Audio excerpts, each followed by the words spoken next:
बिस्मिल्लाहिर्रहमानिर्रहीम, अस्सलाम वालेकुम। मैं हूं सलमान हैदर। दुआ है परवरदिगार से कि उसने आपको और आपके अहले खाना को अपनी हिफ्ज़ो अमान में रखा हुआ हो। 2 दिन से मैं ये आपको बावर कराने की कोशिश कर रहा हूं कि सिर्फ ISPR ही पाक फौज का नुमाइंदा इदारा है, मगर इसके अलावा भी इंफॉर्मेशन जो है ना वो ISPR के अलावा भी प्लेस होती है। और कुछ ऐसे मौक़िफ़ रखे जाते हैं उस की जानिब से, ISPR के अलावा अस्करी ज़राए की तरफ से कुछ ऐसे मौक़िफ़ रखे जाते हैं जिसके ज़रिए या तो अपनी पोजीशन वाज़ेह करनी होती है, जिसके ज़रिए या तो हुकूमत को थोड़ी तसल्ली देनी होती है, जिसके ज़रिए या तो कोई टेस्टर लगाना होता है या तो कोई टीज़र लगाना होता है। ठीक है जी, मैं आपको 2 दिन से बता रहा हूँ कि सिर्फ ISPR नहीं, मेजर जनरल अहमद शरीफ साहब नहीं, उसके अलावा भी किसी जगह पर कुछ और लोग बात कर रहे होते हैं। और यही वजह है कि कभी आपको ISPR की प्रेस कॉन्फ्रेंस में फैसल वाडा साहब नज़र नहीं आएंगे, लेकिन खबर वो बिल्कुल तगड़ी देते हैं। ऐसे ही है, कभी आपको ISPR की प्रेस कॉन्फ्रेंस में कामरान शाहिद साहब नजर नहीं आएंगे, लेकिन वो रात को 12:15 बजे ट्वीट करके बता देते हैं कि आला तरीन अस्करी ज़राए ने मुझे क्या बताया। क्या आप समझते मेजर जनरल अहमद शरीफ साहब उनको बता रहे होते हैं? नहीं, ऐसी कोई बात नहीं है, वो ज़राए कुछ और है। आपको कभी ISPR की प्रेस कॉन्फ्रेंस में मुनीर फारूक नजर नहीं आएंगे, लेकिन मिलता जुलती खबर वो भी वैसे बता देते हैं। आपको तल्लत हुसैन साहब नजर नहीं आएंगे। करीदा फारूक एक ज़माने में बहुत होती, लेकिन अब उनका लेवल ऊपर हो गया है, तो अब वो उनके पास भी वही इंफॉर्मेशन आ रही होती है। या नुसरत जावेद साहब या ISPR की प्रेस कॉन्फ्रेंस में मौजूद नहीं होते, लेकिन खबरें सारी ISPR की देते हैं। और जब ये अपने ट्वीट के जरिए अस्करी ज़राए का नाम लगा के, आला तरीन सिक्योरिटी ज़राए का नाम लगाकर जब ये खबर को ट्वीट करते हैं या अपने प्रोग्राम में डालते हैं, तो फिर वजनी भी हो जाती है और क्रेडिबल भी हो जाती है। तो आपको इतनी समझ में आ गई, हर बात ISPR या DG ISPR नहीं बताते। ऐसे इस पाकिस्तान के फौज के इदारे में ऐसे दीगर सोर्सेज भी हैं जो अपनी खबर या पॉलिसी अपने कुछ फेवरेट्स के साथ शेयर कर रहे होते हैं और कह रहे होते हैं कि जाएं बता दें, ज़राए का कह के, क्रेडिबल सोर्स कह के, या कुछ भी कह के आप ये बता दें। हाँ, इसके अलावा अंसार अब्बासी साहब का नाम मैंने नहीं लिया। तो ये सारी चीज़ें होती हैं। अच्छा जी, अब जब ये तमाम के तमाम अफराद जिनका मैंने आपसे नाम लिया है, जब ये एक ही तरीके का ट्वीट करने लग जाएं, ये एक ही तरीके की स्टेटमेंट देने जाए 19-20 के फ़र्क के साथ, तो कम से कम इस बात का अंदाज़ा लगाना मुश्किल नहीं होता कि इन तमाम का ना व्हाट्सएप ग्रुप कम से कम एक है। हाँ जी, एक सेम व्हाट्सएप ग्रुप में है। और आसान कर देता हूँ, उस व्हाट्सएप ग्रुप का एडमिन एक है जो इन तमाम को एक ही खबर देता है कि जाओ जाके चला दो। अच्छा, यहाँ तो ये चीज़ होगी।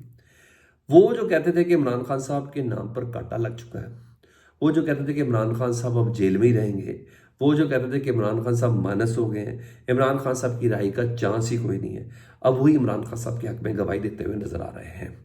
और बड़े ज़बरदस्त तरीके से, यानी कुछ कुछ हवाओं का रुख ना तब्दील होता हुआ नजर हो रहा है, कुछ बल्कि कुछ ऐसा महसूस हो रहा है। फैसल वाडा साहब कहाँ है भाई? पिछले कई दिनों से कहाँ गायब है? बिल्कुल मंजर से गायब है। अच्छा जी, वो तो ना टीवी पे नजर आ रहे हैं ना अपने ट्वीट पे नजर आ रहे हैं, तो किधर है फैसल वाडा साहब? मुल्क से बाहर है, कुछ दिनों के लिए शायद गए थे, लेकिन उसके बाद से वो किधर है? अच्छा जी, ये तो कह रहे थे मैं इमरान खान साहब की ज़िंदगी बचाऊंगा, मैं इमरान खान साहब की जान बचाऊंगा। ये कह रहे थे इमरान खान साहब की तलाक होना बड़ा ज़रूरी है, ये फरमाइशी तलाक करवाने की भी पोजीशन में थे इमरान खान साहब बुशरा बीवी की। तो तमाम खुशखबरियाँ इन्होंने दी, लिटा के, बिठा के, सुला के, अपनी सालगिरह के केक भी कटवाए, सब कुछ किया उन्होंने। अब किधर है? मेरा ख्याल है कि इनको थोड़ी देर के लिए खामोश किया गया है, मुझे ऐसा लगता है, क्योंकि जितना कुछ इनके मुंह से निकल गया है ना, उसका ये इमरान खान तो सवाल ही पैदा नहीं, अब तो ये पाकिस्तान की सियासत का हिस्सा ही नहीं रहेंगे और ख़त्म हो गए ये वो सब। ये चीज़ें उन्होंने की थी, इनको खाम, ये किधर गायब है? मैंने बताया ना कि ये वो लोग हैं जो ISPR से भी ऊपर हैं, ये वो लोग हैं। और मैंने एक बात बताऊँ, एक बार मैंने ऑफ द रिकॉर्ड पूछा भी था DG साहब से, मैं उस प्रेस ब्रीफिंग में था, तो उन्होंने कहा कि कहने दे, ठीक है, ये बात थी। अच्छा, अब क्या हुआ जी, ये तमाम अफराद थे। अब मैं फैसल वाडा का मैंने आपको बताया कि वो ठीक है, हाँ आजकल उनकी अपनी तलाक के हवाले से खबरें सोशल मीडिया पर चल रही है, अल्लाह ना करे ऐसा हो, लेकिन चल रहा है। और तो और हसन अयूब साहब, 6 जुलाई को आना है 190 मिलियन पाउंड केस का फैसला जो 2 बार महफूज हो चुका है। जी हाँ, वो कहते हैं कि इमरान खान इसमें बरी हो सकते हैं, और जो इमरान खान साहब की बरी या सजा है ना, वो हुकूमत के हाथ में नहीं है, यानी जिनके हाथ में है वही बताएंगे, वही करेंगे, और मतलब जो इशारा आएगा वही वो फैसला किया जाएगा। तो इस तरीके से खबरें प्लेस की जा रही है। अब जब हसन अयूब साहब जैसे, जिनको रावी वगैरह भी कहते हैं, उनकी खबरें ज़्यादातर इतनी दुरुस्त नहीं होती हैं, लेकिन वो अपने आप को बहुत क्लोज शो करते हैं ताकतवर हलकों के, इस्टेब्लिशमेंट के, बल्कि अस्करी हलकों के बहुत ज़्यादा क्लोज हो गए थे। जब उन जैसा बंदा ये कह रहा हो, जो एक सवाल ही पैदा नहीं होता इमरान खान और फलां फलां फलां कि इमरान खान साहब रिहा हो सकते हैं, बल्कि बरी हो सकते हैं, तो ये कोई छोटी बात नहीं है। तो इस ट्वीट करने के लिए भी उन्होंने 6 जगह से इजाज़तें ली होगी, या 6 जगह से कम से कम एक जगह से तो पता चल ही गया होगा। तो ये चीज़ें बड़ा मैटर करती हैं। नुसरत जावेद साहब ने रात को फिर दावा किया, और उन्होंने दावा किया कि असल मुज़ाकरात तो पेशावर में हो रहे हो। तो मैं आपको बहुत पहले बता चुका हूँ कि असल मुज़ाकरात कहीं और हो रहे हैं, उसमें ज़्यादा रश नहीं है, इतनी पब्लिक नहीं है, 1 या 2 बंदे हैं उसमें। उसकी कोई प्रेस ब्रीफिंग है, उसकी कोई प्रेस रिलीज़ या उसका सरकारी तर्जुमान कोई नहीं होता। जिस तरह इरफान सदीकी साहब नून लीग के हैं और उनके इत्तेहादियों के इरफान सदीकी साहब तर्जुमान हैं, जिस तरह रज़ा साहब जो है, साहबजादा हामिद रज़ा साहब, वो पीटीआई के तर्जुमान हैं मुज़ाकराती टीम के। तो ये जो जो असल मुज़ाकरा जहाँ हो रहा है, इसकी कोई तर्जुमान नहीं होता।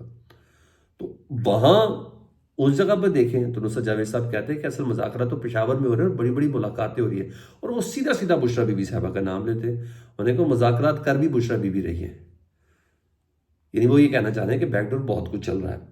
तो आज 3 दिन बाद ख्वाजा आसिफ साहब भी बोले, 3 दिन तक वो भी खामोश थे, अक्का बक्का थे, मगर उन्होंने जो एतराफ़ कर दिया सर, और पाकिस्तान के वज़ीर दिफा ने एतराफ़ किया है। ख्वाजा आसिफ साहब कहते हैं कि इमरान खान पर जिस तरह अमरीका और बरतानिया की तरफ से इन्वेस्टमेंट हो रही है, अमरीका और बरतानिया की तरफ से जिस तरीके, कह दो ना यार एब्सोल्युटली नॉट, साइफर निकाल के दिखा दो उस इन्वेस्टमेंट का। कहते जिस तरीके से अमेरिका और बरतानिया की तरफ से इन्वेस्टमेंट हो रही है, आज पाकिस्तान से स्ट्रेटेजिक नोयत के मुतालबात किए जा रहे हैं। स्ट्रेटेजिक नोयत, वो मिसाइल प्रोग्राम वाली बात करें, उन्होंने कहा ये पीटीआई के कंधे डाल दिया उन्होंने कहा पाकिस्तान से स्ट्रेटेजिक नोयत के मुतालबात किए जा रहे हैं, बल्कि पाबंदियों का निशाना बनाया जा रहा है। इन मुल्कों में पाकिस्तान तहरीक इंसाफ के पाकिस्तानी भगोड़े अमरीकी इंतजामिया के सामने लेट गए हैं, इसलिए पाकिस्तान पर पाबंदियां लग रही हैं और पाकिस्तान पर दबाव आ रहा है। यानी पहली बार पाकिस्तान के वज़ीर दिफा ख्वाजा आसिफ साहब इस बात को तस्लीम कर रहे हैं कि पाकिस्तान पर बैरूनी दबाव है इमरान खान साहब की रिहाई के हवाले से। जो कल दोपहर के व्लॉग में मैंने आपको कहा था कि बैरूनी दबाव का कह के इमरान खान साहब को रिहा करेंगे, क्योंकि इनसे वो बयानिया बन नहीं पा रहा कि इमरान खान साहब एनआरओ मांग रहे हैं, वो इनसे सेल नहीं हो पा रहा। वो तो कह रहा है मैंने ना बनी गाला जाना है, ना ही मैंने नतिया गली जाना है, मैंने तो कहीं नहीं जाना, मैंने तो कोई ऐसी बात नहीं की है। तो मैंने आपको ये खबर दी थी कि ये लोग बैरूनी दबाव का क्या क्या करेंगे। तो आपका वजीर दिफा खुद ही तस्लीम कर रहा है कि बैरूनी दबाव है, तो मैं क्या कह सकता हूँ। ये सारी चीज़ें हैं, ये आपको सारी असरात नज़र आएंगे आने वाले कुछ दिनों में। ये मेरी बातें सारी आपने नोट कर लेनी है। इधर कुछ और चीज़ें हैं। इस्लामाबाद हाई कोर्ट के जो 4 जजेस, जिसका नाम मैंने आपको बताया था कि 4 जजेस की पोजीशन है, 8 जज हैं, उसको 12 कर दिया जाएगा ताकि बैलेंस किया जा सके। 6 जजेस तो वो उनमें से जो थे जिन्होंने ख़त लिखा था कि हसास इदारे हमारे काम में इन्वॉल्व होते हैं। अब बाकी 6 जजेस के मुकाबले में 6 जजेस कर रहे हैं। तो बहरहाल अब तक 15 वकला के नाम और 4 सेशन जजेस के नाम सामने आए हैं, जिसमें राजा जवाद अब्बास, ये काफ़ी बहादुर जज तस्लीम किए जाते हैं। आजम खान साहब, ये सेशन जज है, इनका नाम दिया गया है। शाहरुख अर्जुमंद है, इमरान खान मुखालिफ फैसले देने में मशहूर। हुमायूं दिलावर साहब, इमरान खान मुखालिफ फैसले देने में मशहूर। एडवोकेट जनरल इस्लामाबाद का भी नाम है, और 15 वकला इसके अंदर शामिल है जी। तो अब देखें अभी जो जुडिशल कमीशन का इजलास है उसमें किस किस का नाम फाइनल होता है। बहरहाल मुझे तो इतना पता है कि मिज़ान जो है वो इमरान दुश्मनी है, पीटीआई दुश्मनी है। जिस जज ने ज़्यादा से ज़्यादा फैसले किए होंगे वो होंगे, इसलिए राजा जवाद अब्बास साहब का नाम मुझे कम कम ही नज़र आता है, और आज़म खान साहब का भी नाम मुझे इतना नज़र नहीं आता। पहले राजा जवाद अब्बास तो मुझे नज़र नहीं आती, क्योंकि ये किसी का प्रेशर दबाव नहीं लेते, जो इनके नाम के हवाले से मशहूर है वो यही चीज़ें हैं। इधर सिविल नाफरमानी की तहरीक के नताइज आना शुरू हो गए जी। कल मैंने अपने प्रोग्राम में भी पूछा था, और उस पर भी ये बात कन्फर्म हुई थी कि जी हाँ, और मैंने सवाल किया गया था अपने गेस्ट से कि क्या वाकई ऐसा है कि दिसंबर के आखिरी 2 हफ्तों में, यानी 27 दिसंबर तक पिछले साल की निस्बत 44.4 मिलियन डॉलर रेमिटेंस बैरून मुल्क से कम आई है, ज़र मुआवजा के ज़खार में कमी आई है दिसंबर के 2 हफ्तों में। मतलब फ़र्क डाला है जी इमरान खान साहब की क़यादत पे कि इमरान खान साहब ने सिविल नाफरमानी के वाले जो रेमिटेंस में कहा था कि कम से कम भेजें। तो ये है।